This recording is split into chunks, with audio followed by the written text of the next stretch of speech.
Alors, lors de cette rentrée, les parents ont dû faire face à d'importantes dépenses, comme tous les ans, vous me direz, mais c'est sans compter l'inflation, sans augmentation conséquente des salaires. Alors, c'est assez étonnant de voir la droite souvent répondre aux demandes légitimes de financement qu'il n'y a pas d'argent magique. Alors, pour les parents, l'ensemble de nos concitoyens, figurez-vous que non plus, il n'y a pas d'argent magique, et pourtant, on leur en demande toujours plus. Alors, les tarifs de la cantine augmentent, malgré les inquiétudes de nous-mêmes, élus de la minorité, des associations de parents et des parents eux-mêmes.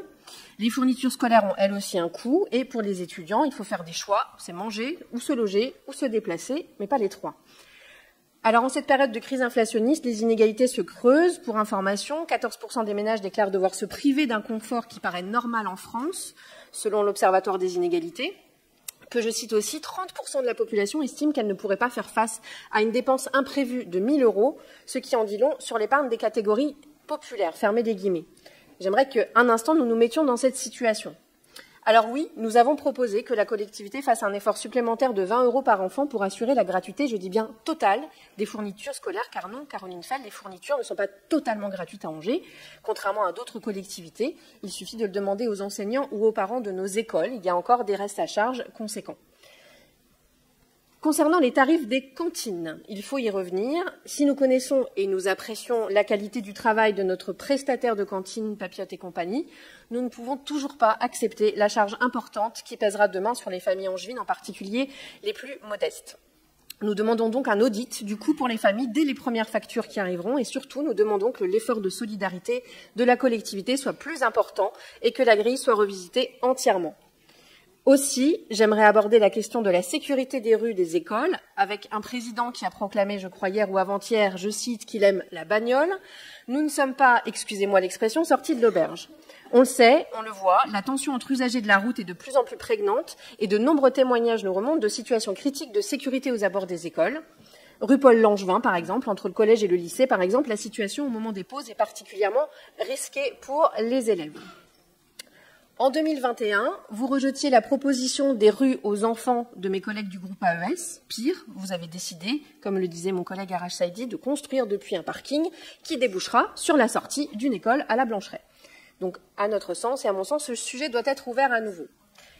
Enfin, en ce lendemain de rentrée scolaire qui n'a pas vu le nombre d'élèves baisser à Angers, mais pourtant le nombre de classes réduire dans le public, il convient que notre collectivité réitère son soutien sans faille à l'école publique, joue son rôle en termes de mixité sociale en permettant à chaque école de quartier d'accueillir dignement, dans des conditions favorables d'enseignement, l'enseignement des élèves. L'ensemble des élèves, pardon. Pour finir, j'aimerais réagir à différents propos tenus dans la presse concernant les étudiants et leur situation, et ce qui a été un peu tenu aussi ce soir. Mais d'abord, juste pour une aparté, j'aimerais adresser mes félicitations à l'Université d'Angers qui a mis en place un congé menstruel de 10 jours, qui est à mon sens un très bon exemple à suivre, y compris dans notre collectivité. Mais passons au sujet du logement, car tous les ans, hélas, on suit avec attention maintenant la situation du logement étudiant à Angers, et je ne doute pas un seul instant que vos équipes ne soient pas également attentives, mais attention par contre à ne pas faire trop de triomphalisme. Monsieur le maire ou monsieur Kirchner, dans la presse, certains satisfecit ne sont pas acceptables, quand encore il y a quelques jours, on recensait plus d'une quinzaine d'étudiants qui dormaient dans la rue et une bonne centaine en situation encore précaire, à l'hôtel ou sur un bout de canapé. Et je vous le dis très franchement, découvrir que des solutions de colocation à prix dit modéré, 300 €, je ne sais pas si c'est modéré, je ne connais pas la taille de la colocation, sont possibles en contrepartie d'une mission d'intérêt général, alors là, les bras m'en tombent et je ne suis pas la seule. Se loger est un droit, c'est un droit constitutionnel. Un étudiant peut avoir envie de s'investir dans une association, c'est son droit. Il peut aussi avoir envie de se consacrer entièrement à ses études, peut-être que certains d'entre nous l'ont fait, tant mieux. Mais surtout, il a le droit d'avoir un logement, et ça, sans condition.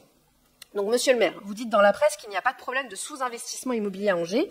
C'est inexact. À Angers, le Crous ne dispose que de 2500 places, de quoi loger à peine 5% des étudiants. C'est 2 fois moins que la moyenne nationale. Et les 600 places qui sont promises ne nous hisseront certainement pas à la moyenne nationale.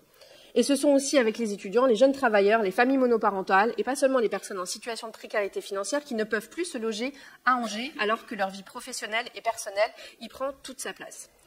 Enfin, en 2020, lors de l'élection municipale, Christophe Béchu, lors d'un débat auquel j'ai participé également, se vantait de l'importante attractivité de la ville d'Angers pour les étudiants et en faisait une fierté. Qu'une ville accueille toujours plus de jeunesse avec une part qui, peut-être, il fera une partie de sa vie professionnelle et personnelle, est une chance inestimable. Aujourd'hui, votre équipe apparemment freine des 2 pieds. et dit halte, n'en rajoutons pas plus. La faute au privé, sûrement. Alors, renforçons les moyens de l'université publique. C'est un débat aujourd'hui que nous devons avoir dans ce Conseil, pas simplement par des annonces, car c'est une réponse qui ne peut pas être faite à la jeunesse, à mon sens. Merci. Je voudrais m'inscrire en faux par rapport aux propos de Mme Schweitzer sur les colocations solidaires ou la pratique pour des personnes d'accueillir sous leur toit des étudiants, de proposer des logements qui se doivent dans tous les cas de respecter des conditions sanitaires, des niveaux de confort d'habitat et de services qui sont encadrés ou en tout cas qui font l'objet de recommandations et si nécessaire de vérification de la part de nos services. Mais en revanche, nous trouvons cela plutôt intéressant et à soutenir et à encourager que le logement soit aussi l'occasion pour des jeunes et pour des moins jeunes de se rencontrer, de vivre ensemble et de partager des services et pas uniquement d'avoir des relations financières. Donc je ne vois pas en quoi il faudrait pointer du doigt cette démarche de solidarité que permet et de services partagés que permet la recherche d'un logement, surtout que ça permet de donner accès à des logements qui sinon ne le seraient pas parce que alors qu'il y a des mètres carrés disponibles chez les habitants. Alors tout d'abord, rappeler à Madame Schweitzer que sur ce qui est la question du soutien à l'école et à l'école publique en particulier, je pense que rien ne vous autorise à remettre en cause ce soutien et certainement pas les moyens que j'ai rappelés tout à l'heure et qui sont consacrés aux écoles publiques de la ville d'Angers, comme elles le sont d'ailleurs consacrées de manière équitable aux écoles privées sous contrat, puisque nous appliquons la loi de la République et pas uniquement la partie qui nous arrange. Concernant la sécurité aux abords des écoles, c'est un sujet qui nous est cher, avec mon collègue Jacques-Olivier Martin, et peut-être très brièvement, juste vous dire que nous venons de faire partir un courrier que nous avons co-signé à nos collègues élus nantais qui ont testé ici et là des rues aux écoles, a priori sans les généraliser du tout. Et c'est pour l'instant les retours que nous avons des villes qui ont expérimenté ça. C'est que ça n'est pas la panacée que vous semblez prétendre que cela serait. Moi, j'aimerais qu'on travaille, et c'est ce que nous faisons, et on y a déjà travaillé avec ma collègue Jeanne Baer-Robinson, travailler plutôt sur la civilité, et non pas les incivilités, on va le tourner positivement, mais sur la civilité des parents aux abords des écoles.